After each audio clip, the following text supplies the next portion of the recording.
Qui peut me dire de quoi a-t-on besoin mercredi prochain quand nous allons venir filmer cet événement dramatique qui s'est passé dans cette école? Le lieu où on va le tourner. Le lieu où on va le tourner. Le lieu où on va tourner toutes les séquences, d'accord? Oui. Pas seulement la tienne, mais celle de tout le monde. Et ce ne sont pas les mêmes lieux. Ah, ça c'est une chose. Deuxième chose. Quand qu'il faut s'habiller pour qu'on sache quand on nous voit qui on est. Parce que si je m'habille en clochard, je suis pas présentateur. Très bonne remarque, effectivement. Chacun essaye de trouver pour mercredi prochain quelque chose qui l'identifie rapidement.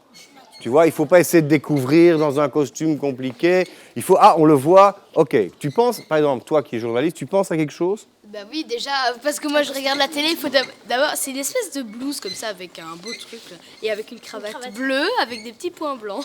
L'idée que tu as effectivement d'avoir un brassard police, c'est pas mal pour les deux. Ok, c'est tout. Tu es directrice, et où est-ce qu'on va te filmer? Où est-ce que tu penses?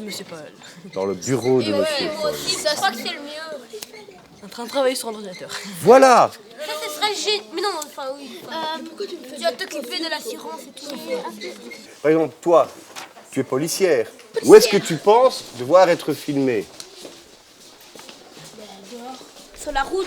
Ah oui, sur la route. Sur la route. Dehors quoi. Où on voit des banderoles autour de l'endroit du crime. Ça veut dire que pour la semaine prochaine, si on te filme en train de t'interroger, toi, tu pensais que tu étais près du lieu où la jeune fille est morte, c'est ça? En français. Non, mais je questionne. Après, je ne sais pas qu'est-ce que vous en pensez. Où est-ce qu'on peut interroger la police? Comme où est-ce qu'on peut interroger le médecin? Est-ce que le médecin, on l'interroge sur place? Est-ce qu'il est venu à l'école? Est-ce qu'on va l'interroger dans son cabinet, dans son lieu où il travaille? Est-ce que c'est à l'hôpital? Est-ce que tout ça sont des détails importants? Parce que quand on va filmer, on n'a pas 5 heures non plus pour chaque plan pour dire ah oui, on va. Voilà, il faut qu'en une matinée, les choses soient terminées. Donc, les témoins, par exemple, ils ont été témoins d'une scène, mais est-ce qu'on va les interroger là où ils étaient témoins, là où ils ont vu des choses, ou bien est-ce qu'on va les interroger dans leur maison C'était assez amusant de voir que les enfants, finalement, se rendaient compte que pour créer une atmosphère, il ne fallait pas grand-chose. Par exemple, pour créer le cabinet médical, on a simplement pris un poster avec un squelette, des choses comme ça. Et ils se sont rendus compte qu'avec peu de choses, on peut créer une ambiance, je dirais. Et donc ça leur permet aussi de se dire, tiens, on est dans la salle qui nous sert d'habitude de logopédie, et puis on met un poster dessus, ça devient cabinet médical. On est dans la salle informatique qui devient une salle de rédaction.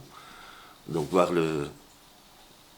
quelque part que ces espèces de trucages, puisqu'on fait croire qu'on est dans une salle de rédaction alors qu'on est en fait dans la salle informatique de l'école. Ils disent c'est peut-être qu'à la longue, ça peut leur apprendre que oui, mais je vois ça dans un sujet télévisé ou dans un film, mais je sais que c'est pas la réalité. Enfin, est-ce que c'est vraiment la réalité ou pas? À ce niveau-là, je trouve que ça peut être intéressant par rapport à leur perception de ce qu'ils voient à la télévision, et peut-être de ce qu'ils lisent aussi, puisqu'ils se sont rendus compte que leurs idées de départ ont évolué en 2 scénarios différents.